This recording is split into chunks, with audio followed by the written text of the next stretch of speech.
चलिए बच्चों, आज की इस वीडियो में हम आपको बताएंगे क्लास 12, ठीक है, जो प्रश्नावली 3.1। ठीक है, इसके पिछले वीडियो में हम पार्ट 3 में प्रश्नावली 3.1 का सवाल नंबर 7 तक बच्चों आपको हम क्या किए थे, बता दिए थे। ठीक है, उसी के आगे हम लेके आए हैं आज के इस क्लास में कि देख रहे हैं जो आज जो बताया जाएगा वो जैसे 3 बहुविकल्पी प्रश्न है। ठीक है, ऑप्शन वाइज, जिसमें से 8वां प्रश्न आपके बोर्ड पे दिख रहा है। ठीक है, उसके बाद 9वां प्रश्न है, उसके बाद 10वां प्रश्न लास्ट है। ठीक है, उसके बाद ये प्रश्नावली जो है समाप्त हो जाएगा। ठीक है, चलिए आइए स्टार्ट करते हैं। और अगर वीडियो बच्चों अगर इंड तक अवश्य देखेंगे तो एकदम जो ये बहुविकल्पी है ये आपके दिमाग में एकदम बैठ जाएगा। ठीक है, पेपर में जाते ही तुरंत ट्रिक मार लेंगे कौन सा ऑप्शन सही है। ठीक है, चलिए आइए बताते हैं। तो जैसा कि देख रहे हैं यहाँ पे जो दिया है, एक यहाँ पे ए बराबर दिया है ए आई जे, मतलब आप व्यू दिया है। आपको इसके पहले भी बताए थे आई जे क्या है। ठीक है, और दिया है यम गुणे यन। यम यम और यन जो है एक कोटि और क्या है, स्तंभ है। ठीक है, आपको बताए थे कोट लिखने के लिए, कोट लिखने के लिए जैसे कि यहाँ बताए थे, पहले क्या लिखते हैं, रो लिखते हैं, उसके बाद क्या लिखते हैं, कॉलम। ठीक है, उसके बाद दिया है एक वर्ग आव्यूह है। ये 4 ऑप्शन दिया है, मतलब यम छोटा होगा यन से, फिर यहाँ पे यम बड़ा होगा यन से, फिर यहाँ दिया यम बराबर यन और इनमें से कोई नहीं। ठीक है, उसके बाद बच्चों इसको लगाने से पहले सबसे पहले तो आपको जानना पड़ेगा वर्ग आव्यूह होता क्या है। ठीक है, आपको पहले पार्ट में इस अध्याय के सभी बेसिक यहाँ पे बेसिक आपको हम बताए थे। वर्ग आव्यूह वह आव्यूह होता है जिसमें सभी जो रो की संख्या और जो कॉलम की संख्या होती है क्या होती है, बराबर होती है, उसे हम क्या बोलते हैं, वर्ग आव्यूह। जैसे जैसे मान लीजिए कोई हमने आव्यूह लिखा यहाँ पे 2 3 4 5। ठीक है, तो देख रहे हैं ये रो है, इसको रो बोलते हैं। देख रहे हैं एक रो दो रो, जितना रो है उतना कॉलम, इसको कॉलम बोलते हैं। ठीक है, तो देख रहे हैं रो और कॉलमों की संख्या क्या है, बराबर, उसे हम क्या बोलेंगे, वर्ग आव्यूह। बोले तो कोटि अगर लिखेंगे तो 2 गुणे 2 का। ठीक है, उसी तरह यहाँ बोला है कि एक वर्ग आव्यूह है, तो वर्ग आव्यूह में क्या होगा, यम बराबर क्या होगा, यन होगा। ठीक है, मतलब ऑप्शन नंबर कौन सा सही होगा, यह वाला, सी वाला।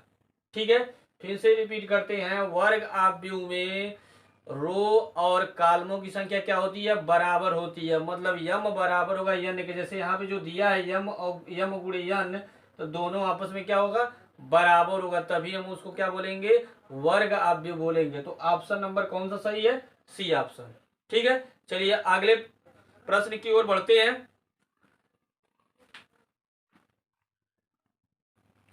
चलिए बच्चों, अगला सवाल है, देख रहे हैं, जिसमें x और y का मान ज्ञात करना। ठीक है, इस तरह के प्रश्न आप प्रश्नावली में आप लगा चुके हैं। ठीक है, बहुत ही आसान है, बस ध्यान दीजिए बच्चों। आपको दिया है x तथा y के प्रदत्त किन मानों के लिए आव्यूह के निम्नलिखित युग्म समान है। ठीक है, मतलब बराबर है। ठीक है, ये 4 ऑप्शन दिया है, इसको हल करके इन चारों ऑप्शनों में से आपको ट्रिक मारना है। ठीक है, चलिए आइए बताते हैं आपको।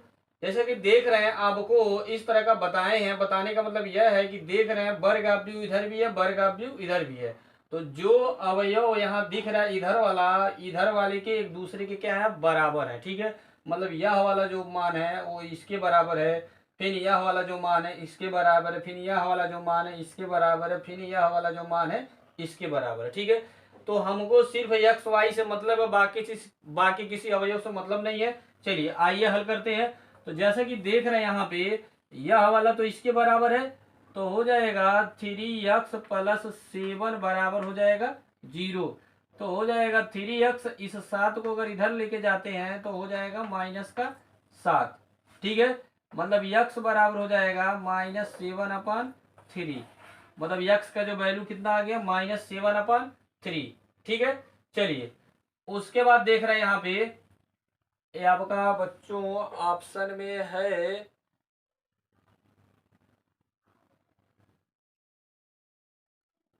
ऑप्शन में आपका दिया है, कोई ऑप्शन तो ऐसा दिया ही नहीं है। ठीक है, चलिए हल कर लेते हैं, एक और मान हल कर ले रहे हैं।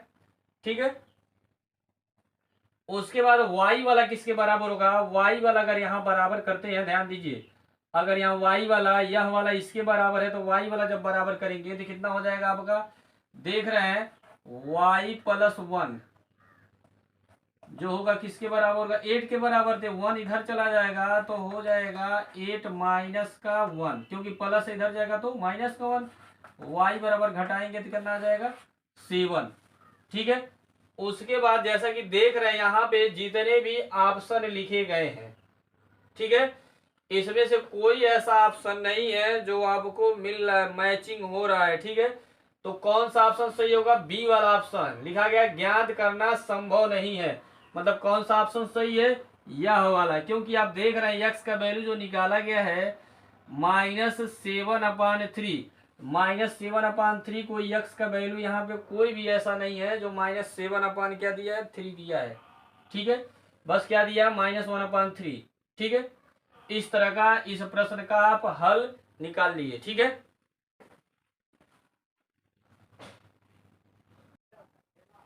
चलिए बच्चों अगला जो दिया 10वां दिया देख रहे हैं 3 × 3 दिया है, 3 × 3 कोटि के ऐसे अवयव के कुल कितनी संख्या होगी जिनकी प्रत्येक प्रविष्टि 0 या 1 है। मतलब ये ऑप्शन दिया। ठीक है, जैसे कि देख रहे हैं जो 3 × 3 के जो अवयव होंगी, 3 × 3 के अवयव में कितने अवयव होंगे, 9 अवयव होंगे। ठीक है, तो देख रहे हैं यहाँ पे जो 9 अवयव होंगे तो 0 को क्या बोलते हैं, समाप्त करने के लिए क्या होगा, उसके पावर लिखेंगे यहाँ पे इस तरह लिखेंगे 3 × 3 अवयव, 3 × 3 इस तरह लिखिए 3 × 3 कोटि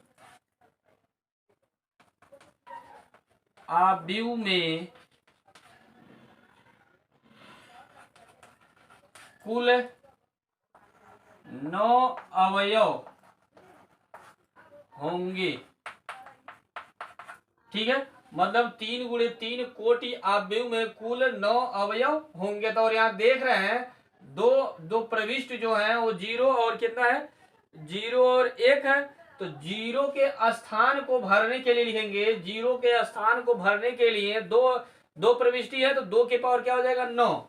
ठीक है, तो यहाँ इस तरह लिखेंगे 0 के स्थान भरने के लिए, ठीक है, भरने के लिए, ठीक है, बराबर हो जाएगा 2 के पावर 9। और 2 के पावर 9 का मतलब 2 को 9 बार लिखना है। ठीक है, 2 के पावर जब 9 बार गुणा करेंगे 2 को 9 बार तो आएगा 512।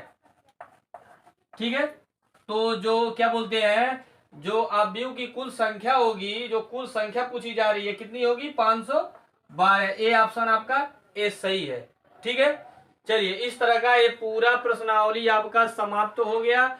अब इसके नेक्स्ट वीडियो में आपको हम बताएंगे अगला प्रश्नावली। ठीक है,